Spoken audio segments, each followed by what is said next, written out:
What's up, Docs Daily? It's me, Detroit Lenny, here, joined with Robert Ferringo and Craig Trapp on a Thursday. It's Football Thursday.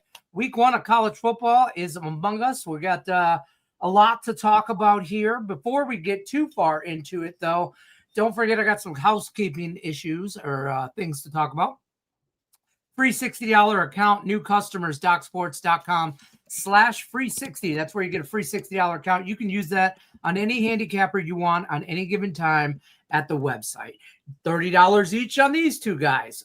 You could split that up on a day pass, season pass, whatever pass you want on any handicapper. It's basically same as cash, $60, free $60 account to new customers. There's a link in the description of the video. Sign up.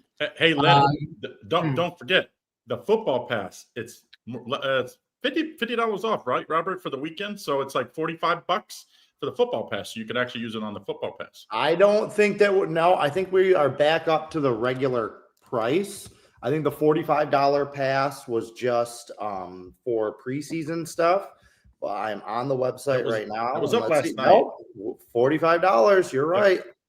Wow. See that, folks? This goes to show you nobody copies Detroit Lenny on any emails because I didn't even know that was a thing beforehand to be ended to start again. I don't know. Honestly, I'm too busy focusing on my plays for the weekend. I don't care how much. That's fair. Cost. I know nothing. I got to make it worth it. Whether you're paying $45, $99, or $0, I got to make it worth it. Exactly. I like that. But use that free 60. Get you a capper. Pick your favorite capper, and you'll get all their football plays for the weekend. Most guys have 3 to 5 plays probably this weekend. So if you get it on today, that's and don't forget the release time Thursday 6 p.m. or 6:30. Robert, 6, right? 6 p.m. Eastern time, which coincidentally is the exact same time as Doc's football release show. That's every Thursday, 6 o'clock. Me and all my friends. We're gonna be talking games for about an hour tonight. We got 4 more handicappers that are going to be coming in, giving you some insights, some behind the scenes stuff, some free plays. It's a jolly good show. It's a jolly good time. I like it. You could say it. It's a good time, folks. 6 o'clock Eastern, right here on the Doc Sports YouTube channel. That's why it's important to ring the bell for notifications. Hit the bell for notifications. You'll never miss any of our live content. A lot of football content coming out with these guys with football season starting. All that good stuff. Azil, I don't know. You became a new member. Good job. Congrats. Yeah, I can't say your name, bro. I'm sorry. I'm terrible at names. You just be happy I can say my own sometimes. Craig Trapp, I'm sure you got a plethora of stuff to talk about for college football. Don't take up the whole show, but very simple. 5-pack of football. Thursday, a 3-unit. Friday, 4-unit, 5 and 2-unit on Saturday, and a 7-unit play on the late game, that Notre Dame Miami game on Saturday. Nothing on Sunday. I don't love that game on Sunday. If you said North Carolina got blown out or they blow out, I would literally say either can happen. That's the game on Monday, you mean? Right. That's the Monday game. I have no opinion. I have an opinion. I think that North Carolina will get beat, but I have one rule in football, like over my career: don't bet against Belichick. I got burnt too many times. I don't know if that rule exists in college football. I don't know if it applies. We don't know yet. Yeah, we don't know that yet. I'll tell you what. There's 2 CFL games on Monday. That's what I'll be watching. I'm betting against Belichick. I'm betting against him. Yeah, It's not even a question. He's got to prove it to me. He's got to prove it to me. I have already said this. This is. I'm following the Deion Sanders path, right? And I know he won his first 2 games. Coincidentally, his first game was against TCU as like a 2-touchdown underdog, and they won. So, this might blow up in my face, but no, they have 70 new players. It's not about Belichick. You know what I mean? It's a whole new team. I don't know who these guys are. These are not highly touted transfers. He didn't sign some amazing recruiting class. These aren't blue chip guys. So Bill Belichick's the greatest of all time.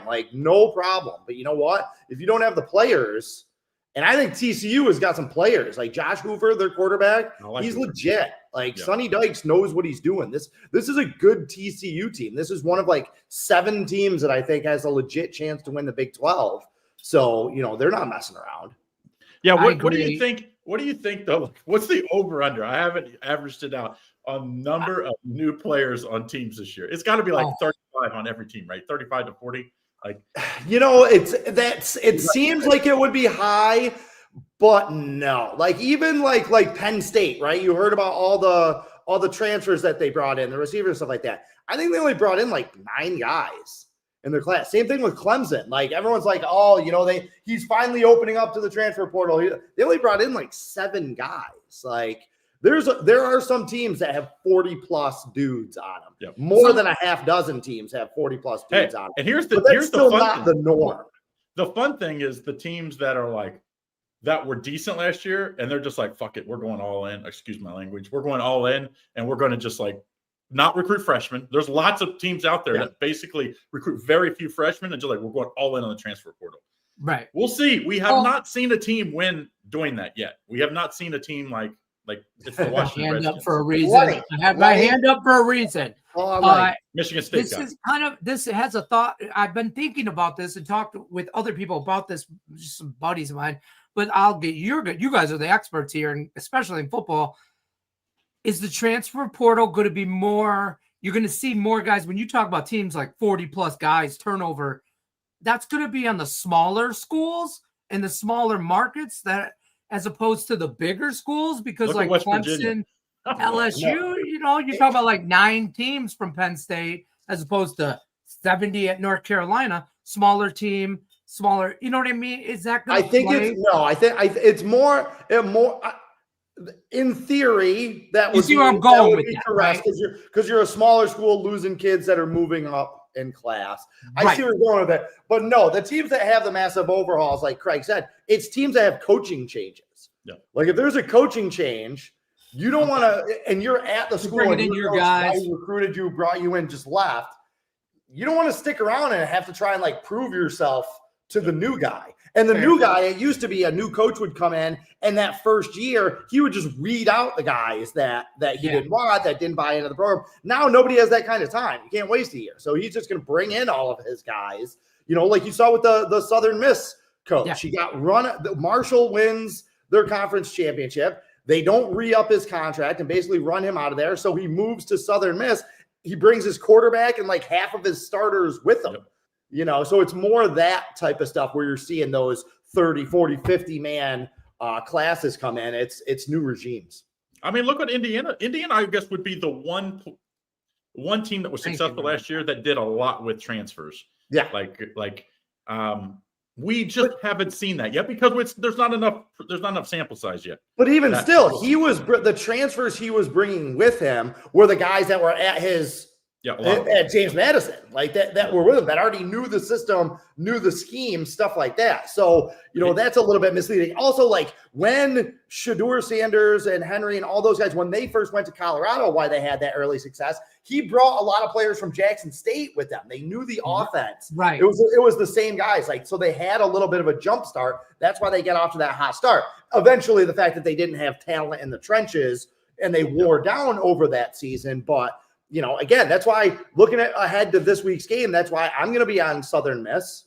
They're catching double digits at home against Mississippi State. It's weird that they get an SEC school, to come on campus. It's the first time in this series since 2015. This is a Super Bowl for those kids at Southern Miss. And again, it's a new coach, new schemes, but all the guys played at Marshall last year. So is the Mississippi State athletic, should he be fired for this? Like, dude. Why are you playing at Southern Miss? Like, I would say, okay, if we're playing at a neutral site, we're going to like basically own the stadium anyway. Why are you playing at Southern Miss? Like, that's not even like a powerhouse like team. If you said, hey, we're going to go to Boise or someone that like has, been successful and like, hey, if we beat them, that would look good. If you lose to Southern Miss at Southern Miss, your season's over. Your season's over. I mean, I don't feel like Mississippi State gets to dictate a lot of terms in their non-conference things. And just because it's an in-state school, I bet it was like a 4-1 deal. Like Southern Miss will come and get our asses beat at, Starkville 4 times, but you have to come once. One time. It's the first time since 2015. So I bet it's like once every 10 years, we'll throw you the bone of going on your campus. And in the other years, the other 5 or 6 times, you got to come and get beat by us. But like the good schools, Cincinnati did a home and away with Ohio State the year they won the national championship with Maurice Claret and all them. And it was like UC had to go there 2 times. And then when they came to Cincinnati, they played at Paul Brown Stadium so that they could basically buy all the tickets at the football, the pro stadium in town. And UC had them in the last play of the game. If the kid catches it, Ohio State didn't go to the national championship that year. That was like the second game of the year. So it's one of those, like, be careful when you're going to play on the road. I don't care how great you are and how great the talent is.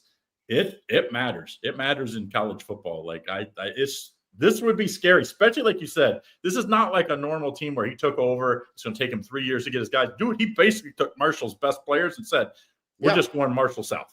Like that's where we're going. Yeah, with right. the few good players that Southern Miss had. So yeah, sure. Marshall was a really good underdog last year too. Yep. So, and like I said, this game's a Super Bowl. Like Southern Miss isn't going to the playoffs. They're not winning a national championship. Like their goals probably in order are beat Mississippi State, win the Sun Belt, like win the conference. Conference USA. Sorry, win their conference.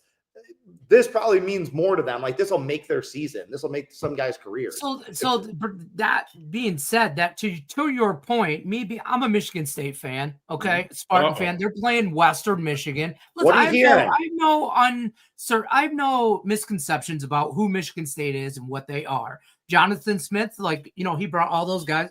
Brought his quarterback from Oregon State to Michigan State. This is second year with them. I'm hoping that they're better than last year, but I don't expect them to compete like with Ohio State or even Michigan, as painful as that is for me to say. But I don't expect that.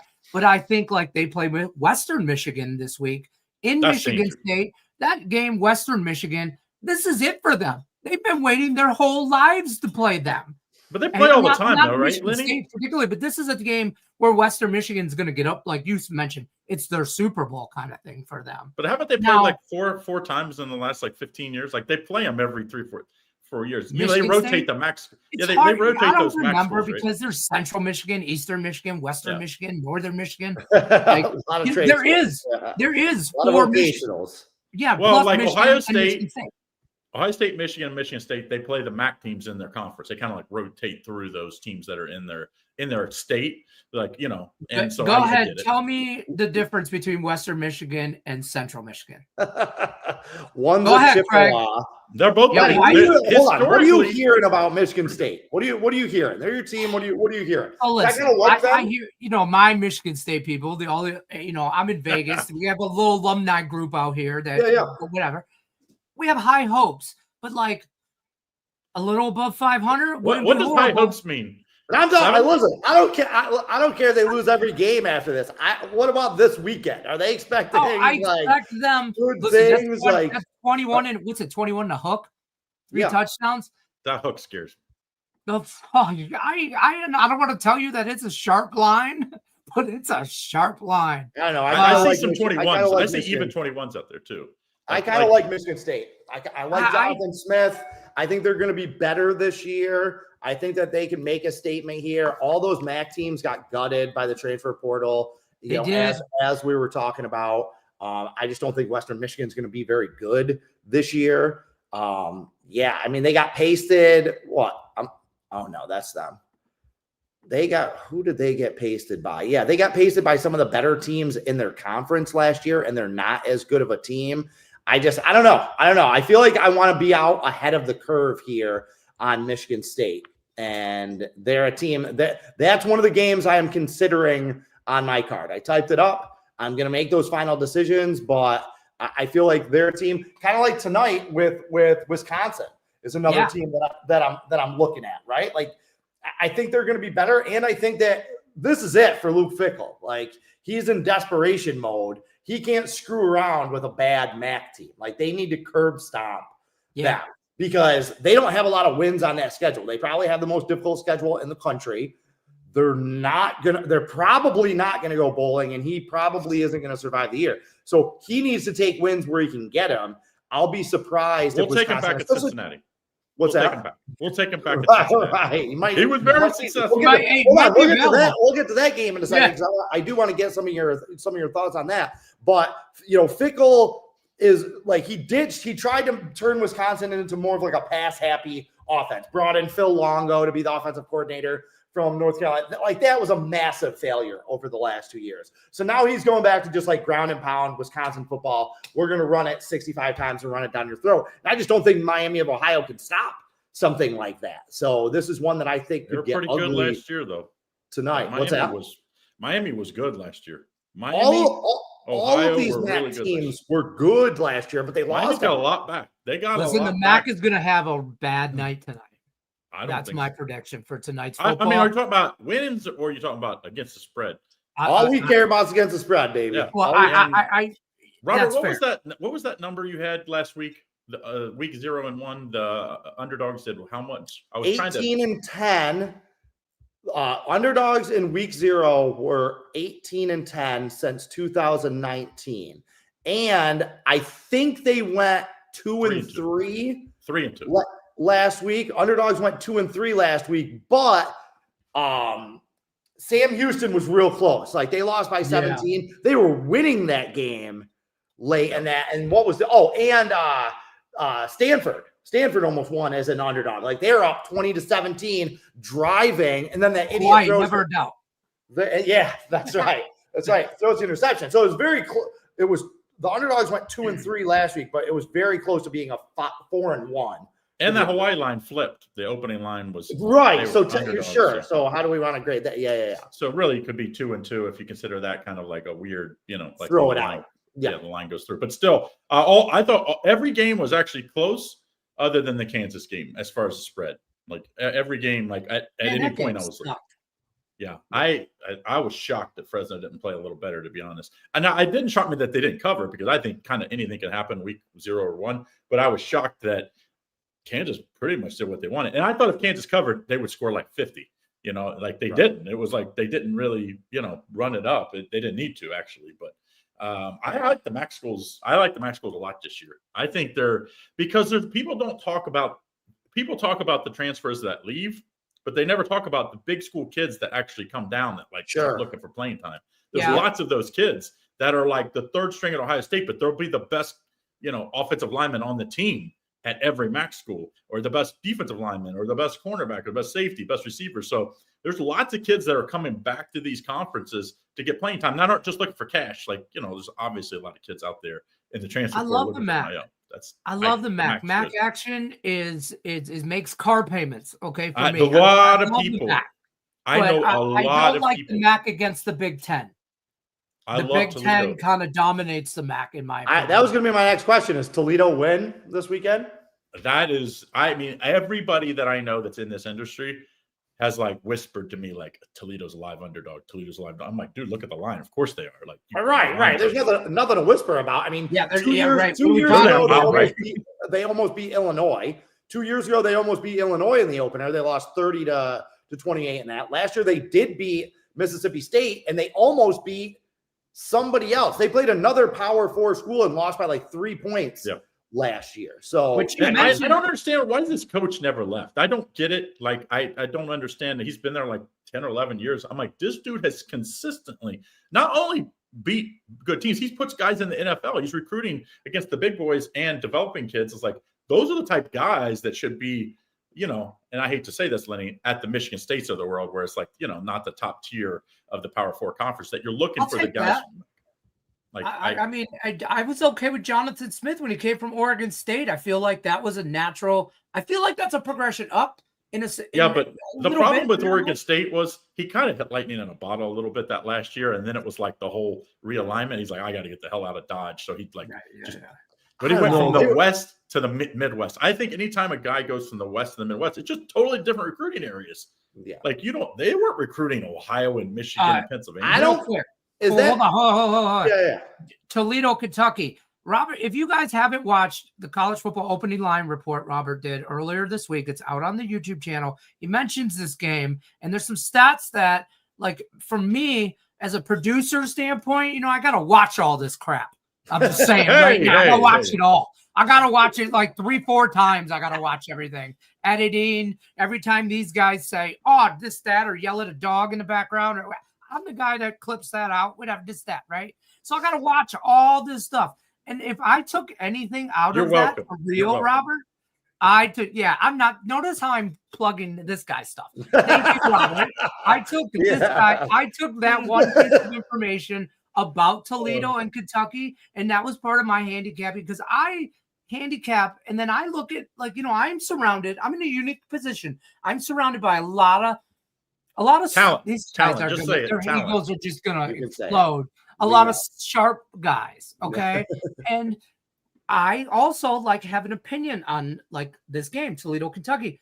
And if I'm completely against these guys, I will rethink my thought process to some extent. I will second guess me.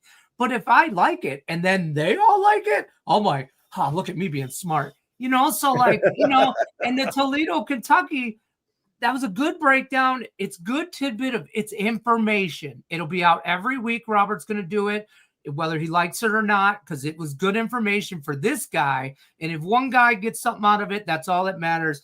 And if you don't hit the like button, you can't win a bet today. Carry on. Yeah, that's a fact around here. That is a fact. Carry on. Lenny's he's like the owner of a strip club. It's like he just got talent surrounding him. All over. Yeah. That's basically what we are. 100%. I don't want to be me and my buddies joke about this all the time. I'm not the guy that's the president. Yeah. I'm the president's guy. Yeah. I'm the guy that the president knows. Same. I'm the guy the president calls when shit needs to get done. Okay. Right. I'm never the guy that's going to run for president. Okay. So I think this week, if you take all the MAC teams this week. No. I think they all, not all cover, but I think there'll be more. I think you probably win 65% of the bets. I think all the MAC teams are pretty live this week as far as really, dude. I think Ohio. You think Ohio hangs around tonight? I think Ohio hangs around tonight. I think they get Ohio has a ridiculously tough schedule. They play West Virginia, Ohio State, like all in the first 4 weeks, I believe. Tim Albin gone, and I've been saying that he went to. I need to clarify this. I mentioned last week in the show that I thought he went to Wake Forest. He went to Charlotte. Which doesn't make any sense. I know theoretically Charlotte's in possibly a little better conference, but I literally live 45 minutes from OU when I have two places, one Cincinnati, one Southeast Ohio. So I'm very close to Ohio. Oh, look at me. I have all these houses. So I get a lot. I mean, my daughter lives in Cincinnati. See why I didn't plug them? But I get basically around when you live in small areas. This OU is, by the way, very small college town. So it's the newspapers cover the college. That is the college paper basically, because the town's just so small. It's basically 70% students when they're in session, and then no one's there in the rest of the year. They got a lot back from that team. I thought a lot of those kids would go to Charlotte. I think a lot of them were looking at Charlotte and dude, this is not an upgrade. This is it's not like with the Jacksonville State for Rich Rod. Those guys went to West Virginia. That is a ridiculous upgrade. Of course, every kid he wanted to go. Right. They're going to play in Power 4 conference. He's not playing a Power 4 conference. Charlotte is a newer program even. Ohio U's actually had some history. So this kind of goes back. I feel like you answered your question about Jason Candle and Toledo about why he doesn't leave. Is why would he go to a Conference USA school or even a school in the AAC, right? Or why go to Mississippi State or Arkansas if Sam Pittman gets fired? What's he going to go to Arkansas and have that job for 3 years and then get fired and have to go somewhere else? No, he's in a good situation. He's winning and competing for MAC championships, sending guys to the NFL, occasionally beating. And I looked it up. They not only beat Mississippi State, they beat Pitt in their bowl game. So they beat 2 Power 5 schools last year, and they almost beat Illinois the year before. And Kentucky, starting Zach Calzada, he's on his 3rd different SEC team that he's starting with, his 7th year. That guy stinks. And if that's their best option at quarterback, I'm not feeling good about Kentucky's chances this year. Hey, the MAC has done really well when coaches go up. Even my Cincinnati, of course, Brian Kelly, Butch Jones was very successful at Cincinnati, not so successful at Tennessee, but very successful at Cincinnati. Matt Campbell, you saw last week what he's done at Iowa State. I mean, that guy is, Iowa State's not getting, they don't get five-star recruits every year. I mean, this dude coaches them up and he's putting guys in the league. There's good MAC coaches that move up. I wish they got more opportunities because it's the weird one was the Kent State guy that went to OU or went to Colorado to be offensive coordinator. And now he's at San Diego State. He's not looked good. I actually think, by the way, I don't like San Diego State this weekend. I think that's he's might be on the hot seat there on a short term there, by the way. That guy was a genius. I mean, you're not going to win long term at Kent State. Like, you parlay 2 good years into a higher paying job, you take it and you get out of Kent State. Like, you parlay that was I mean, you don't see many coaches in any level. Not you say, hey, I'm not going to be a head coach. I'm going to be an offensive defensive coordinator, associate head coach, say in basketball. That just doesn't happen very often. It worked out for him. It worked out for a little bit for Chip Kelly last year. They won a national championship at Ohio State. I mean, he came, left UCLA. I mean, rumors are he was kind of forced out, but either way, I mean, turned out Ohio State. Now he's where he's at. He's with the Raiders. He's the Raiders offensive. He's the Raiders offensive coordinator, which I'm kind of curious to see what he picked up, in college and how that's going to understand how that's going to work. I'm telling you, living in Las Vegas and like local television stuff, it is it's hard to watch. I mean, these guys have Super Bowl intentions, the Raiders, and I get it. Every team should. You never should go in whatever. But let's be the Raiders. Right. Tom Brady ain't playing.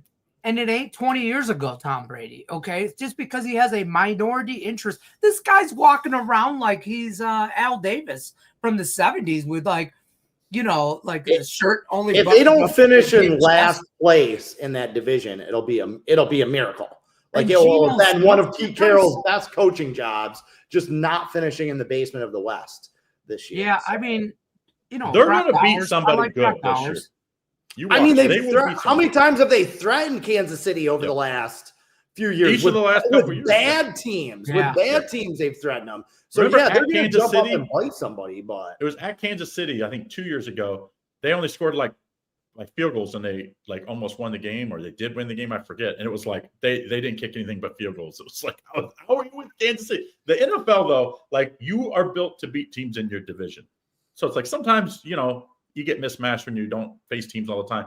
But it's like, I have a feeling they'll beat one of those. I like all those teams in the West. I think they'll beat a couple of them, probably upsets in the year. I think they'll probably win 7 games this year, 6-7 games, which I think is an upgrade. And then, hey, it puts them in if they could get a quarterback, because I don't think Geno Smith's obviously the long-term quarterback. I still don't believe in North Dakota, South Dakota, wherever the kid came from. I don't believe in that kid. I didn't love him in the preseason. So maybe they go out and, who knows, trade up for a Manning or something. I mean, they need receivers, though. Like, Geno Smith can function as a, mediocre quarterback, which a lot of teams will take, but you can't throw to Brock Bowers 27 times a game. Like, they're a receiving coach. You mean you don't like him? Amari Cooper just re-signed there? You don't like that? Right. Amari Cooper, Jacoby Myers. Honestly, he steps right back in, and he's their best receiver. That shows how bad that situation is. I think Myers is their best receiver, but Myers wants out. So it's I don't think Myers is any good. Is Myers any good? Like, what? I mean, I think he's not good. I think he'll probably catch 70 balls. He's not explosive.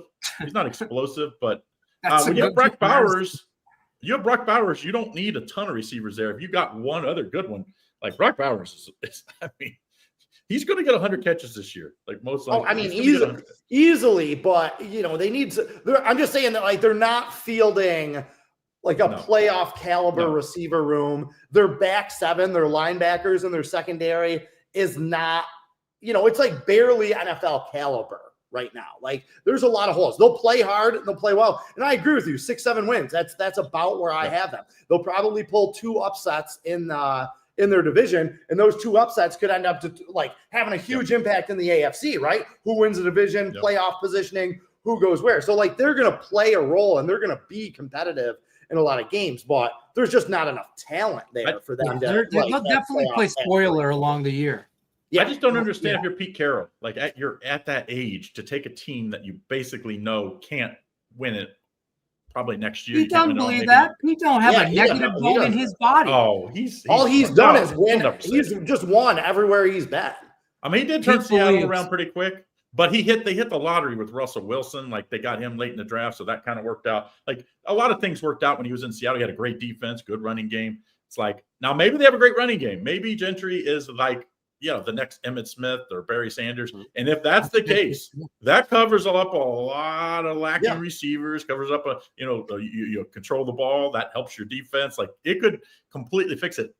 It's not a running back league anymore. Like, other than Barkley last year, line ain't good enough to do that. I don't care how good he is. I see. That's the problem. I agree. They're going to want to run the ball 40 times, but But I didn't think Tennessee had the greatest offensive line, and Henry had some great years there. It's like, a great running back can make them look a lot better.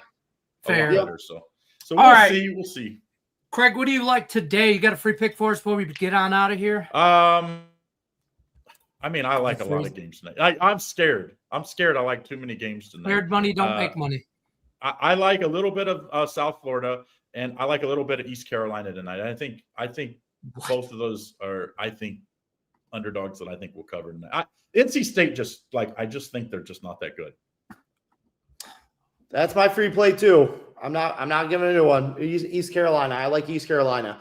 East Carolina ran for 326 yards against NC State in the bowl game. Okay, they ran the ball down their throat. I understand that NC State has revenge. There was a fight after that game. If you remember, these two played in the Military Bowl, and they got into a brawl after the game. There's a lot of bad blood, but East Carolina has given NC State all kinds of problems in this matchup. They have won 4 of the last 7 meetings. Okay, so this is big school, little school, and the little school has won the majority. God bless you. Bless you. So don't love the line movement. This is going to be one of the last plays cut from my card. I typed it up, but I am going to cut it. That last minute line movement, because the number was coming down to 12.5. Last week it lurched back up to 14. So obviously big better coming in on NC State. So that scared me a little bit, but I like it as a free play. Just as Lenny said, just sprinkle a little of that money on East Carolina. As the line was moving, I thought it was going to get to 14.5, and then it would have made my card. Because I think they're going to cover, but when you get that extra hook, it's like, dude, you can be wrong, and you get the 14, and you're like, yep, I got it. Minute limit. Maybe it will come though, because it is big money on. That's going to be real quick, Lenny. That's going to be an interesting conversation, and Craig is going to be on Doc's Football Release Show, which again tonight 6:00. He's going to be on next week.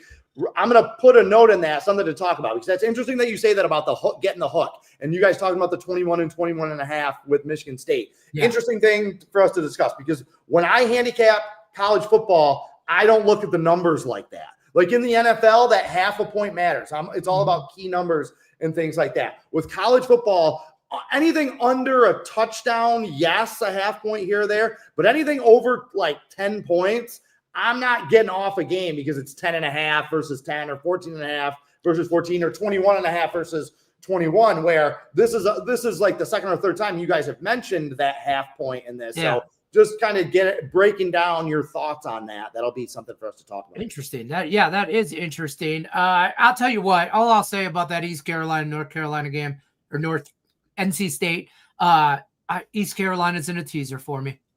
It's in a teaser. I have a few teasers going on today. You need a t-shirt, Lenny. Team teasers. I got it in a teaser. Bang, bang, bang. Listen, that's my version of scared money. Teaser. I'm just telling you right now. I'm just saying, South Florida and East Carolina in a 6-point teaser. That's how Lenny runs his degenerate. The old school teaser and parlay cards. That's how I think of Lenny every time I see him. I think Lenny should just be carrying around teaser and parlay cards and be like, I think I got him in a parlay. I got him in a teaser here. Let's go. Dude, if you don't think, why do you think I used to wear shorts with cargo pockets on the side? Because I had to find all those tickets in, man. Hold on. I'd have it, let me see. I do have a 5-unit play going in that Boise State, South Florida game that he mentioned. That is live right now. That'll be live till 5:30. That game kicks off before our release of this week's play. Yes. So technically it'll go on last week's card, but I'm not feeling real great about my play in that game, but let's see. Let's roll the dice. Right. There you have it. Boys. We'll see you guys tomorrow. We'll be back 1:00 Eastern. Don't forget tonight, 6:00 Eastern, football release party with Robert Ferringo and friends. And then we'll be back tomorrow, 1:00 Eastern. Good luck unless you're against us.